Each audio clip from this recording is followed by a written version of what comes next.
বাংলাদেশ থেকে। বাংলাদেশ থেকে। কেন? স্যার আমি কাজ করি, আমি কাঁচড়ার কাজ করি, কাঁচড়া আমের কাজ। কোন জায়গায় বাংলাদেশ বাড়ি?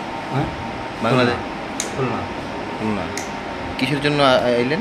এইখানে আমি কাঁচড়ায় কাজ করি, আমার প্লাস্টিক বোতল ওইসব আমি পাসপোর্ট আছে? না স্যার।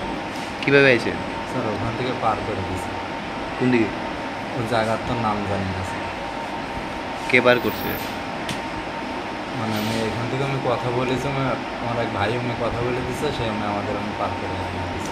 কতজন আপনারা? হ্যাঁ, কতজন? আমরা দুইজন। নাম কি? টিপু। টিপু কি? মোহাম্মদ শেখ। কাজের জন্য কাজের জন্য কোথায় বাড়ি? বাংলাদেশ পাসপোর্ট আছে? কীভাবে আইছে? একটা করেছি আমরা মা এখানে পার করে দিয়েছি। আছি বাংলাদেশ থেকে।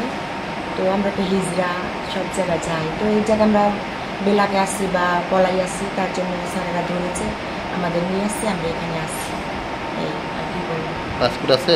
না না, পাসপোর্ট আসেনি, আমি তো বললামই তো, আমি এখন বেলাকে আমাদের পার করেছে, তাই আমরা আসছি। এই কীভাবে আইছে?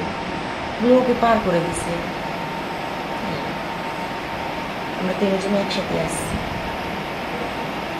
তো আমরা একটা স্পেসিফিক এফআইআর নিয়েছি, কেস একটা রেজিস্টার করেছি আমরা। পরবর্তীতে বাকি যে ইনফরমেশনগুলো আমরা পরবর্তীতে জিজ্ঞাসাবাদের করে আমরা মূল উদ্দেশ্য ওদের আমরা জানতে পারি। ত্রিপুরার কোন দিক থেকে তারা উঠেছিল?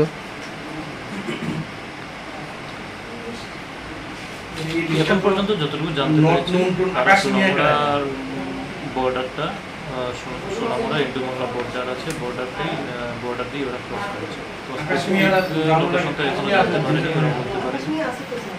ইনভেস্টিগেশনের এখনো তো ইনভেস্টিগেশনের পরে বুঝতে পারবো।